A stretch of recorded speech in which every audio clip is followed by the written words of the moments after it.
E aí, gente, tudo bem? Sejam bem-vindos e bem-vindas a mais um vídeo do Parabólica. Nesse sábado, eu tô gostando de comentar coisas da história, da filosofia, utilizando matérias, coisas que estão acontecendo aí na realidade, enquanto meu celular toca aqui.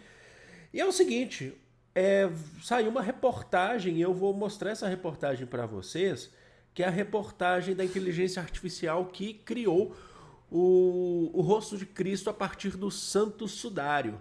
É isso mesmo que vocês estão ouvindo. A artificial criou o rosto de Cristo a partir do Santo Sudário. E a gente vai comentar sobre isso e dar uma explicação sobre essa imagem que é controversa.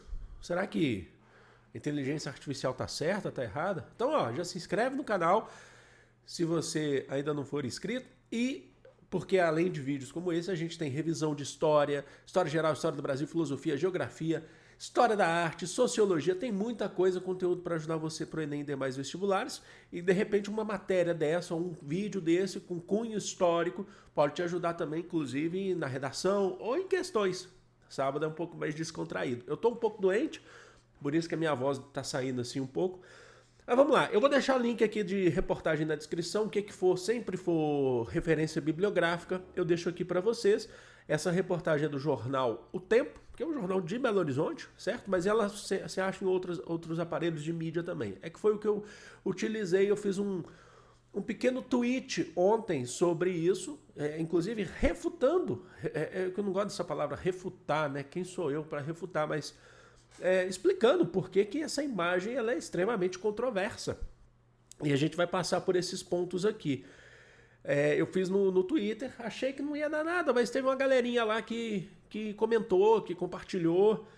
Inteligência artificial mostra rosto de Jesus a partir do Santo Sudário. Confira. Eu vou só ler aqui o trechinho para vocês e aí eu explico. Uma simulação feita por meio de inteligência artificial recriou o rosto de Jesus Cristo.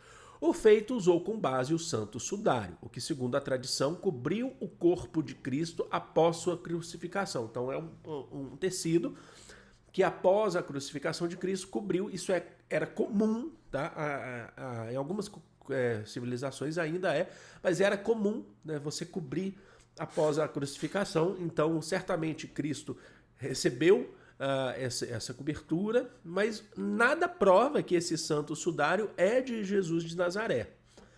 Conforme pesquisadores, o uso da tecnologia revelou a imagem mais nítida de todos os tempos do tecido que está atualmente em exposição em Turim, na Itália.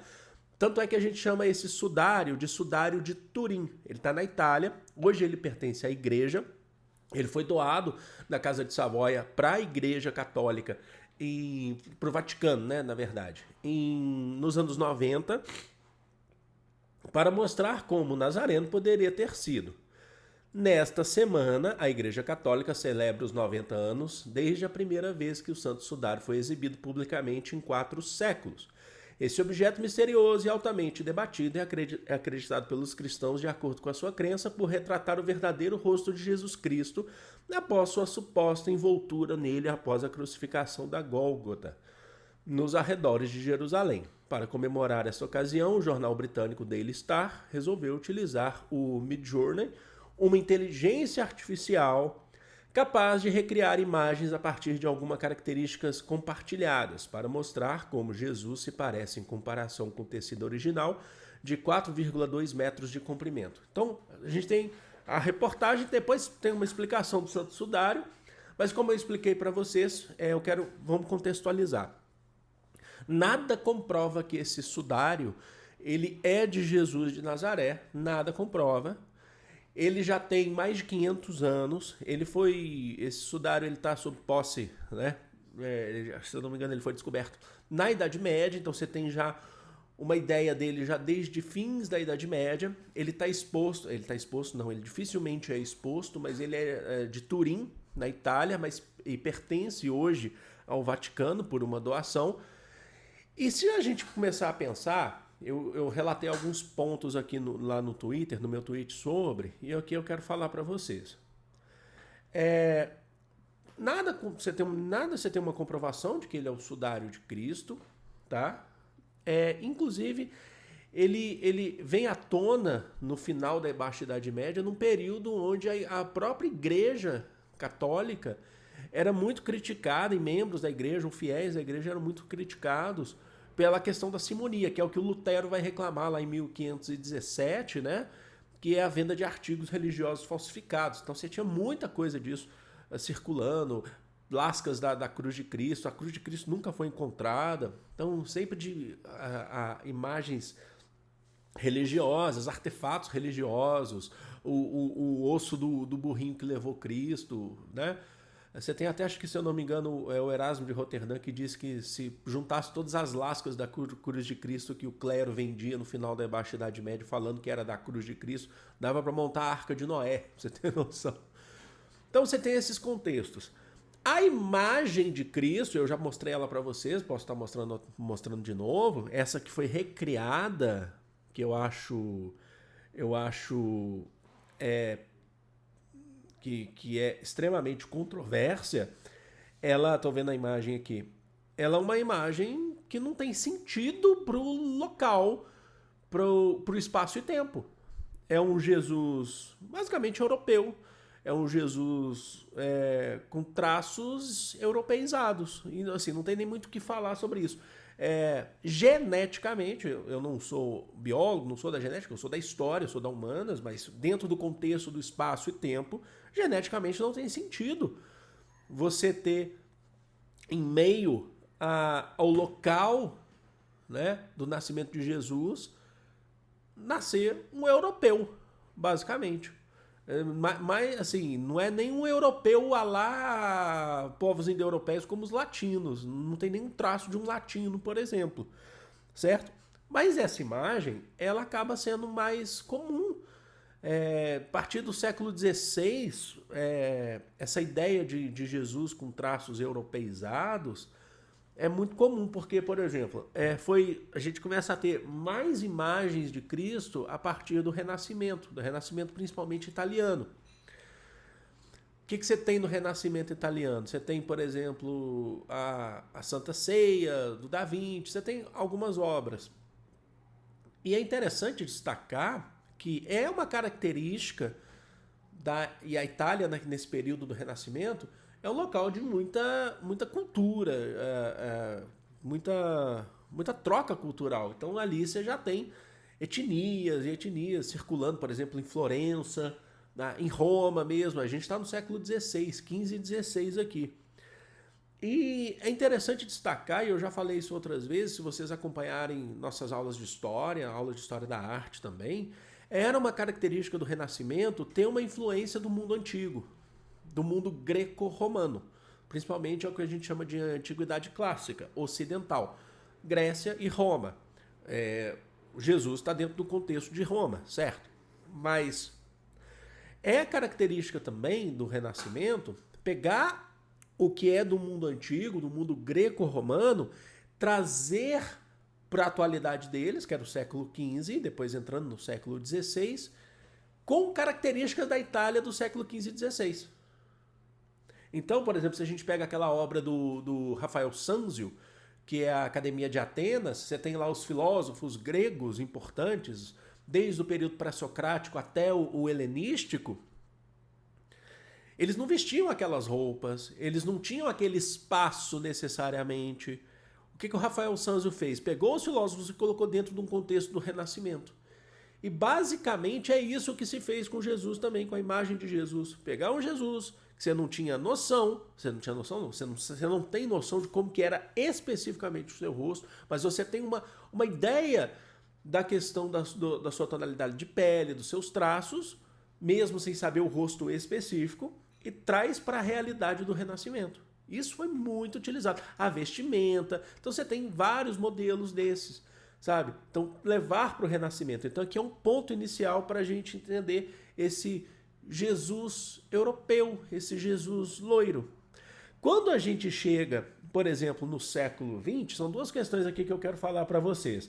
Essa imagem de Jesus loiro foi criada por um artista, né? Se eu não me engano, ele é dos Estados Unidos, que é o Warner Sallman, né? Warner Sallman, que é essa imagem dos quadrinhos que a gente tem, que tomou os lares, isso é importante, tomou os lares. Aqui no Brasil, você tem um monte, certamente você vai principalmente quando você chega no interior, você tem um quadrinho de Jesus loiro olhando para o lado, assim, naquela posição 3/4, né? Posição 3/4 é a posição quase Mona Lisa, é meio tridimensional. Isso foi muito comum no século XX, e isso até hoje. Então, certamente você está vendo esse vídeo aqui, você está fazendo, na casa da minha avó tem um quadrinho desse aí. Pois é, ou na casa da minha mãe, ou lá em casa tem um quadrinho desse, certo? Também é uma forma de tornar Jesus ocidental, ocidentalizar Jesus, sabe? É interessante de se destacar isso, porque acaba que a etnia, a imagem de Jesus de Nazaré, ela acaba se tornando alvo de disputa, certo? De uma disputa eurocêntrica, étnica, ideológica até. Ideológica, sabe em que sentido? Quando a gente pensa na Alemanha nazista, na década de 30, eu já tenho um vídeo aqui que eu falo sobre religião no nazismo. Quando a gente chega na década de 30, a Alemanha, a maioria é protestante, certo? Por quê? É dali que vem Lutero, por exemplo, 1517, é dali que você tem o início da Reforma Protestante, quando a Alemanha ainda nem era Alemanha, mas é dentro do contexto do espaço. O nazismo, é verdade que Hitler era ateu, não é essa a questão. O nazismo precisava dialogar com uma população que era, em sua maioria, crente em Jesus. Não estou falando crente no sentido de crente. Era também, porque era a maioria de protestantes. Você tinha uma minoria católica, uma maioria protestante. Esse aqui é o Han, querendo sair, tá? Han, vem cá, filho.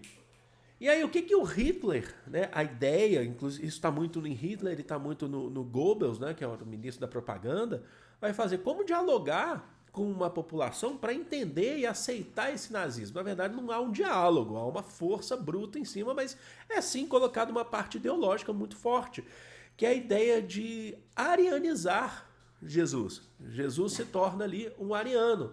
Então, dentro de uma narrativa, o nazismo tinha essa característica de pegar narrativas históricas, bíblicas, universais e tornar para a sua realidade, que é a realidade germânica. Utilizar Jesus como um dos primeiros arianos, certo? Relacionando inclusive com os povos germânicos, naquele período de Império Romano, tem tudo numa proximidade temporal e espacial, logicamente. E os judeus são aqueles que traíram Jesus, certo? Os judeus, você tinha logicamente, o fator antissemitista na Alemanha, né, na Alemanha nazista, que os judeus são os que traíram Jesus. Então, Jesus, um ariano, e os judeus o traíram, certo? Entregaram para o Império Romano. E é isso, se criou essa narrativa. Inclusive, um dos pontos daquela que a gente fala muito por que os testemunhas de Jeová, é uma questão que o pessoal pergunta muito, tem muita curiosidade. Os testemunhas de Jeová foram perseguidos durante a Alemanha nazista. Um dos motivos é porque eles não compraram essa narrativa, tá? Mas se eles aceitassem essa narrativa, eles poderiam ter uma vida relativamente mais tranquila, tá? Mas eles não compraram essa narrativa. Então, dentro da Alemanha nazista, tentou se utilizar desse contexto, tá? Então você tem esse ponto, sem contar pontos que inclusive comentaram no Twitter, lá no meu tweet, falando que na própria Bíblia você não tem uma descrição europeizada de Jesus, né? Dentro do próprio Novo Testamento e tal. Mas são pontos que mostram pra gente que Jesus não era europeu. E aí a ponto da inteligência artificial, que todo mundo fala sobre inteligência artificial, e logicamente que eu não sou o cara mais conhecedor de inteligência artificial, mas a gente utiliza, inclusive. E dentro do contexto da história, da sociologia, você tem que saber o mínimo. A inteligência artificial não parte do zero. Ela precisa ter um impulso, né? Um push. Alguém que o ensine algo. E se você pegar o Santo Sudário e colocar a imagem que ela criou, é extremamente tendenciosa a ideia. E é interessante destacar que aqui eu não estou falando, mexendo com a sua crença, falando que tudo que você pensou na sua vida está errado sobre Jesus, que Jesus... Não é isso, não é esse o ponto. A gente está trabalhando com fatos históricos, trabalhando com a questão de comprovação científica, certo? E dentro do contexto de espaço, tempo, dentro desses exemplos que eu passei para vocês aqui, é evidente que Cristo não era europeu. Você pode não saber o seu rosto especificamente, mas não era europeu. Por que que ele nasceria daquele jeito?